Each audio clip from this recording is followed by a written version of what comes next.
नमस्कार, मैं डॉक्टर मंजूषा। श्री विश्व गुरु क्लिनिक में आप सभी का स्वागत है। जी मचल रहा है, उल्टी सा लग रहा है या फिर सिर में दर्द हो रहा है। सुबह नींद खुलने पर फिर से सोने को जी कर रहा है, यानी नींद पूरी नहीं हुई ऐसा लग रहा है। शरीर में बहुत ही हेवीनेस, जड़ता महसूस हो रही है, तो इसका मतलब है कि आपके शरीर में कफदोष बढ़ा हुआ है, क्योंकि ये सारे जो लक्षण हैं वो कफ बढ़ने के लक्षण होते हैं। शरीर में स्निग्धता लाना, जॉइंट्स को जो लुब्रिकेशन होता है वो करना, इसके साथ ही जो स्थिरता बनाए रखना और धैर्य यानी धीरज जो है वो बनाए रखना, शरीर को बल देना, ताकत देना आदि, वो शरीर में अगर कफदोष प्राकृत होता है तो उसके गुण बताए गए हैं। परंतु जब ये कफदोष बढ़ जाता है तो ऊपर जो हमने लक्षण देखे हैं उस तरह के लक्षण हमें महसूस होने लगते हैं। तो जब ये कफदोष शरीर में बढ़ जाता है तो उसको पंचकर्म द्वारा शरीर से बाहर निकाल देना बहुत ही ज़रूरी होता है, क्योंकि आयुर्वेद कहता है कि ये तु संशोधने शुद्ध न तेषाम पुनः उद्भव, यानी कि अगर हम संशोधन यानी कि जो पंचकर्म कहे गए हैं, वमन, विरेचन, बस्तीनस्य और रक्तमोक्षण, ये पंचकर्म का उपयोग करके अगर शरीर को शुद्ध कर लेते हैं, डिटॉक्सिफिकेशन कर लेते हैं, तो जो बीमारी है वो फिर से होती नहीं है। इस वीडियो में हम वमन कर्म के बारे में जानकारी लेंगे। वमन यानी उल्टी देने की दवा, ये स्पेशली शरीर में जो कफदोष बढ़ा हुआ यानी विकृत कफ जो है उसके लिए किया जाता है। इसके साथ ही ये पित्त को भी अच्छा कर देता है। बहुत बार ऐसा होता है कि प्रैक्टिकली लोगों के पास ये 15 दिन पंचकर्म के लिए निकालना बहुत ही मुश्किल हो जाता है। इसकी वजह से वो पंचकर्म करते ही नहीं है। इसीलिए हम क्लिनिक में बृहद वमन और लघु वमन ये 2 तरह के करा देते हैं। ये जो लघु वमन है ये पेशेंट को घर पे ही करने के लिए दिया जाता है। क्लिनिक से हम किट दे देते हैं और पेशेंट ये लघु वमन जो है वो घर पे ही कर देते हैं। ऐसा करने से पेशेंट को सुविधा तो हो जाती है और इसके साथ ही जो हमें अपेक्षित गुण पेशेंट में चाहिए होता है, यानी व्याधि अच्छी हो, उसके जो लक्षण है वो कम हो, तो वो भी इस लघु वमन से तुरंत कम हो जाते हैं। आपके नज़दीक भी किसी भी वैद्य के यहाँ ये लघु वमन के बारे में आप इंक्वायरी कर सकते हैं, या फिर हमारे क्लिनिक में भी इसका किट जो है वो आप अवेलेबल करा सकते हैं।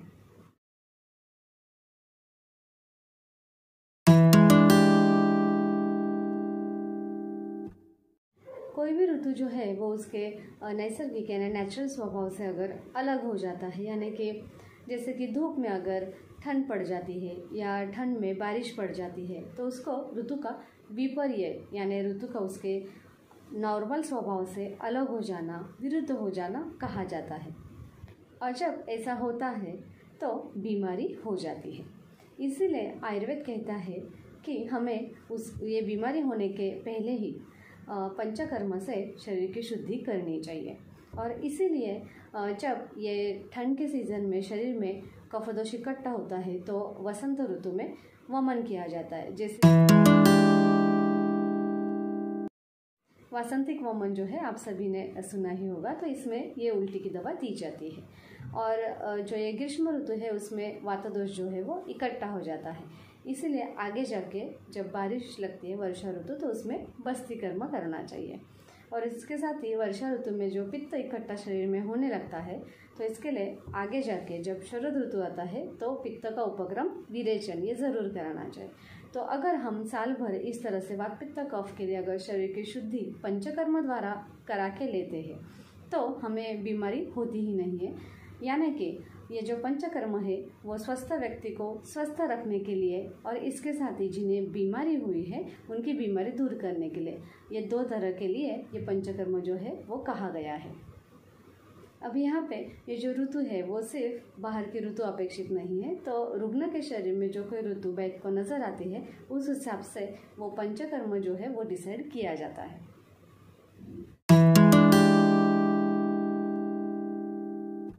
अगर हम देखें तो ये पंचकर्म जो है एक तरह का ड्रास्टिक क्लींजिंग होता है, बॉडी का डिटॉक्सिफिकेशन होता है, शुद्धि होती है। तो हर ग्रीष्म ऋतु में जो मनुष्य है वो उसका एजिंग फास्ट होता जाता है, यानी कि वो बूढ़ा होता जाता है। तो इसीलिए हमें ये पंचकर्म ज़रूर कराना चाहिए। जब ये वमन कर देते हैं तो उसकी एजिंग जो है वो डिले होती है, यानी कि यंग रहते हैं, तरुणपन जो है वो उसका टिके रहता है। क्योंकि ग्रीष्म ऋतु में वातजोष जो है वो बढ़ने लगता है और कफदोष जो है वो क्षीण यानी कम होने लगता है। तो ऐसे वक्त में अगर हम ये वमन करा देते हैं तो एजिंग जो है वो डिले हो जाती है, यानी कि तरुणपन बने रहता है, यंग हो जाते हैं। क्योंकि आयुर्वेद में कहा है मलापहम रोगहरम बलवर्ण प्रसादनम पित्वा संशोधनम सम्यक आयुष्य युज्यते चिरम। यानी कि इस तरह से अगर हम शरीर की शुद्धि पंचकर्म द्वारा करते हैं तो मनुष्य जो है वो दीर्घायु हो जाता है। जिन्हें भूख लगती नहीं है, मुंह में स्वाद नहीं लगता है, इसके साथ ही जिन्हें गले में कफ सा महसूस लगता है, चेस्ट में हेवीपन लगता है, शरीर में एक आलस्य हेवीनेस लगता है, जिनका वजन बहुत बढ़ गया है, अति स्थूलता ओबेसिटी है, प्रमेह है, जिन्हें त्वचा रोग हुआ है जैसे कि सोराइसिस है, यानी कुष्ठ के त्वचा के जो अलग अलग विकार होते हैं, इन्हें अगर ये वमन देते हैं तो बहुत अच्छा फर्क आ जाता है। इसके साथ ही श्वेताभासता यानी कि जिन्हें स्किन पर अगर सफ़ेद धब्बे आ चुके हैं तो उनको ये वमन देने से बहुत ही अच्छा असर आ जाता है। क्योंकि ये सफ़ेदी जो है वो कफ बढ़ने पर आ जाती है। तो जब ये वमन देते हैं तो शरीर में जो कोई कफदोष बढ़ा हुआ है वो निकल जाता है और इसकी वजह से उनके पैचेस जो है वो कम हो जाते हैं। जिन्हें त्वचा पे खुजली आ रही है या अर्टिकेर है, यानी जिन्हें अंग पे पित्त के फफोले उठते हैं, इन सभी को ये वमन से बहुत ही अच्छा उपयोग होता है। बहुत बार ऐसा होता है कि लोग एसिडिटी के लिए एंटासिड्स बार बार खाते रहते हैं या फिर एंटीबायोटिक्स, पेन किलर्स बार बार लेना, स्टेरॉइड्स लेना, इन सारी वजह से उनके शरीर में उनके बीच जो है टॉक्सिन्स वो रह जाते हैं और ये टॉक्सिन्स जो है वो आगे जाके उनमें ओबेसिटी यानी स्थूलता पैदा करना, इसके साथ ही जॉइंट पेन कर देना या फिर मन के कोई प्रॉब्लम जैसे कि एंजाइटी है आदि उनमें दिखाई देते हैं। तो ये सारी चीज़ों के लिए अगर हम वमन दे देते हैं तो ये जो टॉक्सिन्स है वो उनके वॉश आउट हो जाते हैं, जिसकी वजह से उनको बाकी की तकलीफ़ें जो हो होती नहीं है। इसके साथ ही मनोविकार जब होते हैं, एंजाइटी है, डिप्रेशन है, जिन्हें बार बार स्ट्रेस आता है, जो अति चिंता करते रहते हैं, इसके साथ ही जिन्हें सिजोफ्रेनिया है या फिर आजकल बहुत कॉमनली जो दिखाई देते हैं कि ब्रेन एट्रोफी के सिम्टम्स, डिमेंशिया है, अल्जाइमर डिसीज़ है, इन सभी में अगर हम वमन देते हैं तो बहुत ही अच्छा असर आता है। क्योंकि वमन करने से उनके जो न्यूरोट्रांसमीटर्स होते हैं वो अच्छे हो जाते हैं। क्योंकि आयुर्वेद कहता है कि जब हमारे छोटे आंत के यहाँ यानी स्मॉल इंटेस्टाइन के यहाँ पे जो ग्रहणी है, जहाँ पे हमारी ब्रेन की टिश्यू तैयार होती है, जिसे हम मज्जाधरा कला कहते हैं, तो वहीं पे हमारी पित्तधरा कला भी होती है। तो जब उन्हें वमन दिया जाता है तो ये ग्रहणी का जो काम है वो अच्छा हो जाता है, उनका मन अच्छा हो जाता है और उनकी सारी तकलीफ़ें जो है वो दूर होने में मदद होती है। इसके साथ ही जिन्हें अलग अलग एडिक्शंस है उनके लिए भी ये पंचकर्म जो है वो बहुत ही उपयुक्त होता है।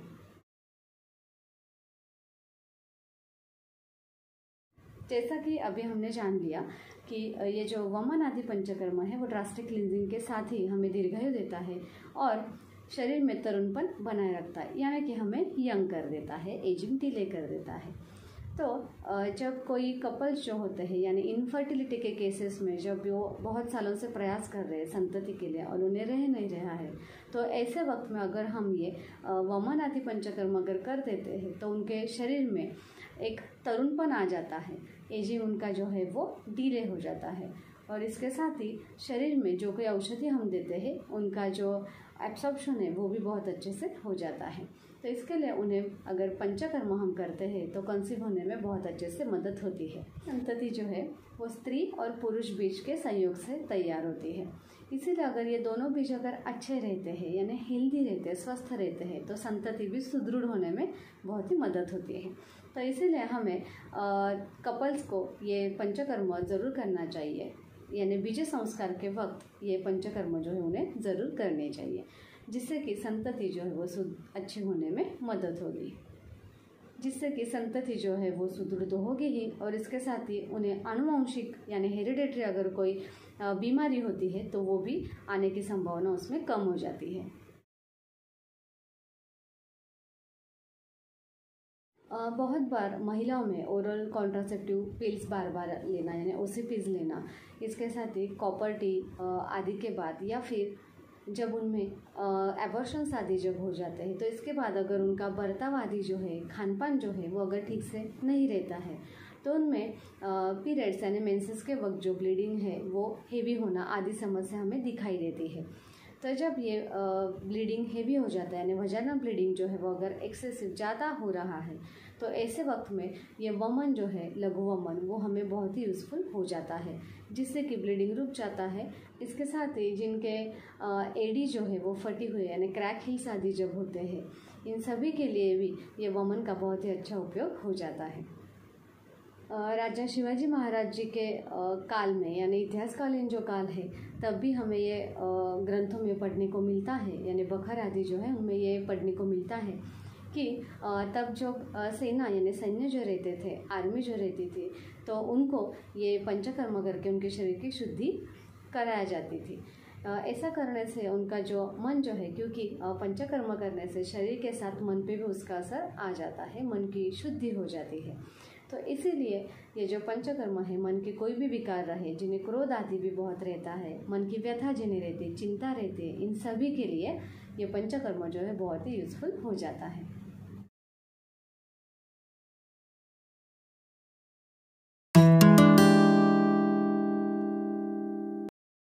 बालक यानी कि उम्र 16 तक के जो बच्चे हैं उन्हें बालक कहा गया है।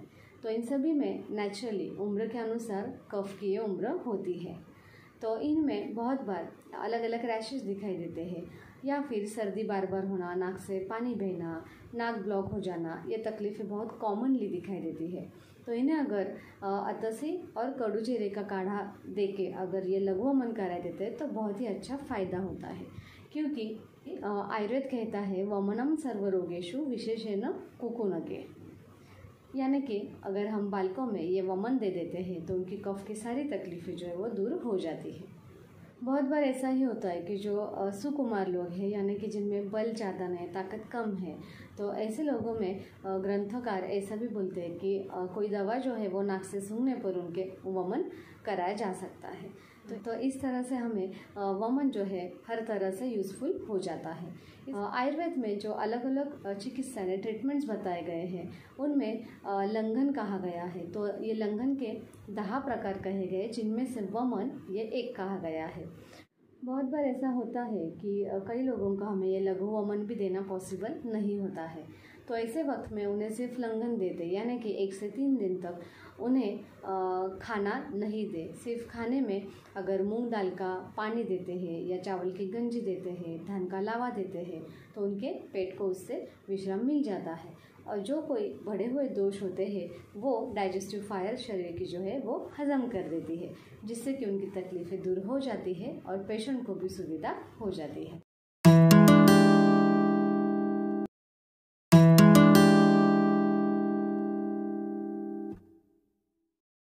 बहुत बार ऐसा होता है कि जी मचल रहा है, सिर दर्द हो रहा है, उल्टी सा लग रहा है, ऐसे वक्त में हमें सद्य वमन भी देना सही रहता है। ऐसे इसके लिए हमें गुनगुना पानी लेना है, उसमें सेंधा जल डालें और ये पी लें। इससे उल्टी यानी वमन जो हो जाता है उससे पेशेंट के सारे सिम्टम्स जो है वो कम होने में मदद होती है।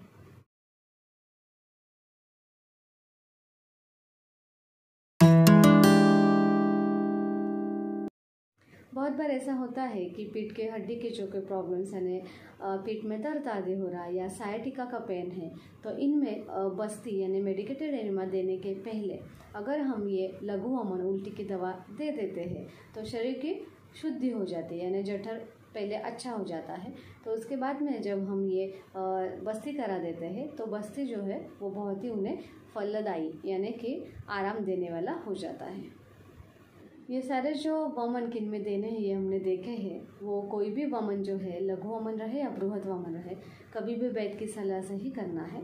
और कोई कंडीशंस ऐसे भी होते हैं जिनमें वमन नहीं देना चाहिए, जैसे कि गर्भवती महिला है या फिर इसके साथ ही जिन्हें हाइटस हर्निया का ऑपरेशन हो चुका है। ऐसे कोई कंडीशंस होते हैं जिनमें हमें वमन देना उचित नहीं होता है, पेशेंट को तकलीफ हो सकती है।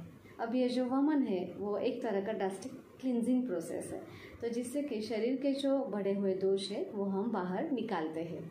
तो इसीलिए वमन क्रिया होने के बाद हमें जो कोई खाना है वो भी अच्छा, यानी कि डाइजेस्टिव फायर अच्छा हो जाए, जिससे ऐसा ही लेना चाहिए, जिसे हम आयुर्वेद में संसर्जन क्रम कहते हैं। संसर्जन क्रम करने के बाद उनकी डाइजेस्टिव फायर जो है वो धीरे धीरे अच्छी होने लगती है, और जिससे कि भूख बढ़ने लगती है और खाना जो है वो अच्छे से हजम होने लगता है।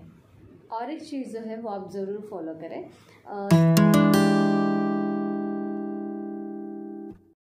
जब कोई हमें रसायन चिकित्सा लेनी है, जैसे कि च्यवनप्राश आदि जो है, यानी शरीर के पुष्टि के लिए अगर हमें ये रसायन वगैरह लेना भी है, तो उसके पहले हमें पंचकर्म करा के लेना चाहिए, जिससे कि शरीर के जो बढ़े हुए दोष है वो बाहर निकल जाते हैं, यानी शरीर जो है वो अच्छा हो जाता है।